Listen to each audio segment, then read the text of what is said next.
আচলতে যিবিলাক মানুহে আমাৰ জ্বলন্ত চাকি, জ্বলন্ত পোহৰ, আমাৰ উজ্জ্বল নক্ষত্ৰটিক আমাৰ অসমবাসী ৰাইজৰ পৰা কাঢ়ি লৈ গ'ল, তেওঁলোকৰ জীৱনটোতো অন্ধকাৰেৰে আৱৰি আছে।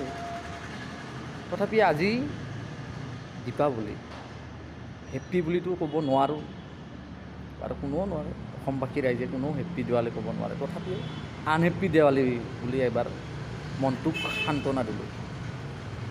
বম কোনে ফুটাই কোনে নুফুটাই সেইটো বাৰু তেওঁৰ পাৰ্চনেল কথা, কিন্তু মই অসমীয়া জুবিন অনুৰাগী হিচাপে, এজন প্ৰকৃত অসমীয়া হিচাপে, গতিকে আনহেপ্পী দেৱালী আজি মোৰ বাবে। বাকীবোৰৰ কাৰণে বাৰু নাজানো, আপোনালোকৰ আৰু কোনোবা, কবিতা প্ৰত্যেকৰে চইচবিলাক বেলেগ বেলেগ। জয় জুবিন দা, জয় অসম। আপুনি সদায় আমাৰ অন্তৰত, বুকুৰ মাজত আপুনি নমৰালৈকে জীয়াই থাকিব।